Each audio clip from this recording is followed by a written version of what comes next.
ఏదో నా మానాన్ని నేను యూట్యూబ్లో రీల్స్ చూసుకుంటుంటే పత్రికా స్వేచ్ఛపై దాడి, ఆంధ్రప్రదేశ్ ప్రభుత్వం కక్ష సాధింపు, సాక్షి ఎడిటర్పై పోలీసుల వేధింపు అంటూ ఒక న్యూస్ కనపడిందండి. ఇంద్రబాబు అని ఫాలో అయితే కనుక సాక్షి పత్రికా ఎడిటర్ ధనుంజయ రెడ్డి ఇంట్లో సోదాలు జరుగుతున్నాయి. ఆల్రెడీ పోలీసులు చేస్తున్నారు. ఏంటో దీని పూర్వపరాలు తెలుసుకుందామని చెప్పి కొంచెం తరోగా చూసిన తర్వాత అర్థమైంది ఏందయ్యా అంటే, ఏదో పేపర్లో తప్పుడు వార్తలు రాశాడని ఇవన్నీ కాదండి అక్కడ జరుగుతుంది. ఈ ధనుంజయ రెడ్డి ఎవరు? ఒకవేళ గనక ఆంధ్రప్రదేశ్ ప్రభుత్వమే వీళ్ళ మీద కక్ష సాధింపు చేపడుతుంది అనుకుంటే గనక ఒక చిన్న మాట అండి, ఏదైతే గనక కొత్త ఎమ్మెల్యేలకి శిక్షణా కార్యక్రమం కోసం ప్రభుత్వం 100 కోట్లు ఖర్చు పెట్టింది, తినేసింది అని రాసిన రోజే ఈ ధనుంజయ రెడ్డి ఇంటి మీద దాడి చేయొచ్చు, అరెస్ట్ చేయొచ్చు. కానీ ప్రివిలేజ్ మోషన్ నోటీస్ ఇచ్చి విచారణకు రమ్మన్నా రాలేదు, ఇంతవరకు రాలేదు.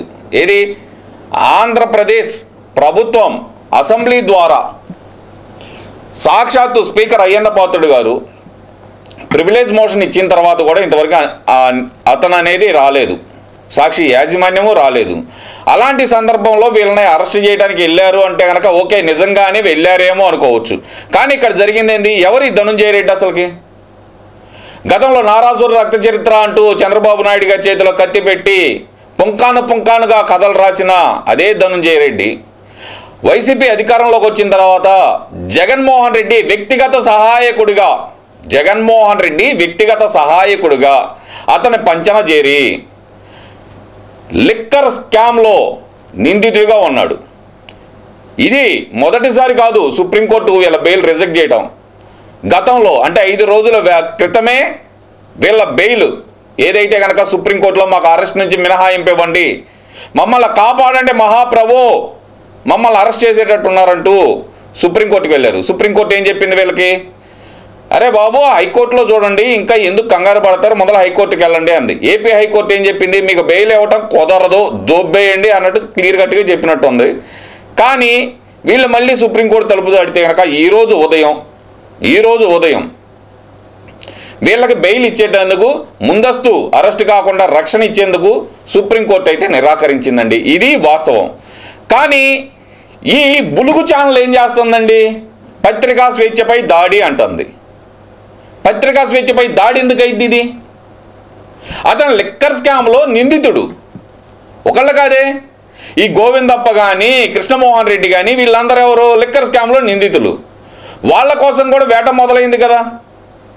ఇంతలోనే మీకు ఆత్రం ఆగదా? షుగర్ ఏమన్నా ఎక్కువ ఉందా? సాక్షిలో పనిచేసే వాళ్ళకి షుగర్ ఎక్కువ ఉందా? షుగర్ ఏమన్నా ఎక్కువ ఉందా చెప్పండి. పత్రికా స్వేచ్ఛపై దాడా?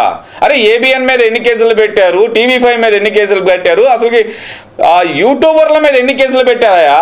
ఎంత హింసించారయ్యా? అంకబాబయ్య సీనియర్ జర్నలిస్టు, ఆయన ఎంత హింసించారయ్యా? మహాన్యూస్ వంశీ గారిని, టీవీ5 మూర్తి గారిని, బిఆర్ నాయుడు గారిని, ఏబిఎన్ రాధాకృష్ణ గారిని. మరి ఈరోజు పత్రికా స్వేచ్ఛ అంటూ మాట్లాడిన మీరు ఆ రోజు టీవీ5 మూర్తి గారి మీద అసలుకి పెట్టిన కేసు ఏంది?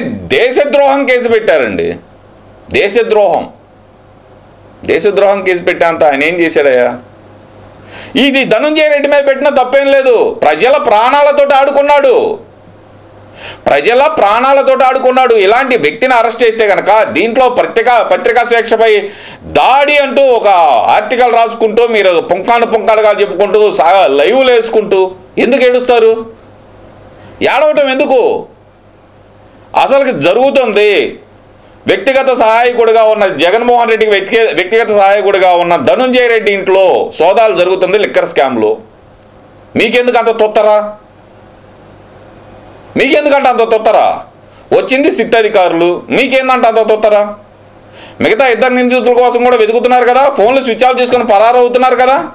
నిన్నటిదాకా తోపులు తురుంకాన్లే అని చెప్పుకున్నా. ఏది నేను పరిటాల శ్రీరామ్ కానీ పరిటాల సునీత కానీ ఇక్కడ రాప్తాడులో గెలిస్తే కనుక మేసం తీసుకొని తిరుగుతా అని చెప్పి హెలికాప్టర్ దగ్గరికి పోలీసుల మీద రెచ్చగొట్టి పోలీసుల మీద దాడి చేయించి హెలికాప్టర్ మీదకి మందన తోలిన తోపుదుర్తి ప్రకాష్ రెడ్డి పరారీలో ఉన్నాడు కదా.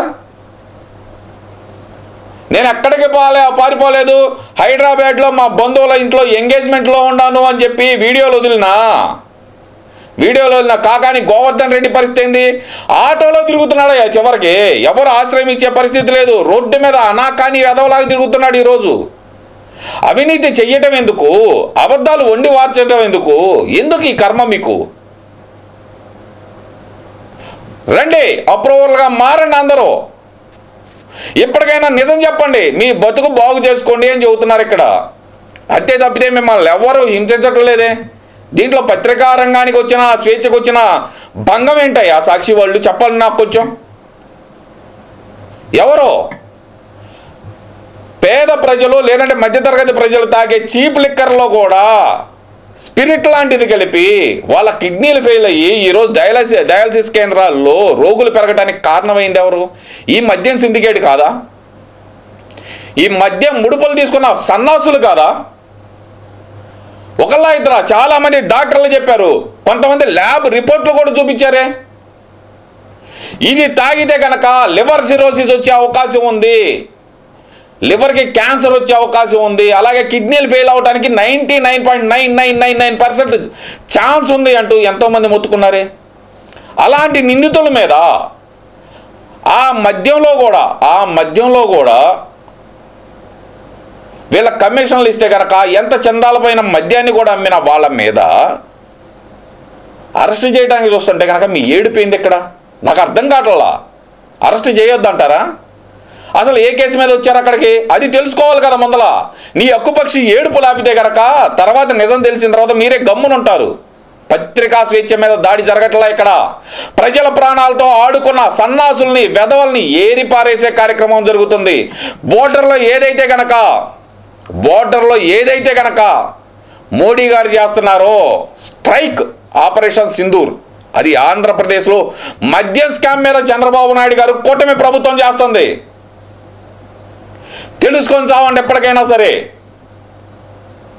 అనవసరంగా పత్రికా స్వేచ్ఛ మీద దాడి అంటూ మాత్రం అబద్ధాలు వల్లివేయడం ఆపితే కనుక మీ బులుగు ఛానల్ అయిన సాక్షికి మంచిది అని చెప్పి తెలియజేసుకుంటున్నాను. ఉంటా మరి.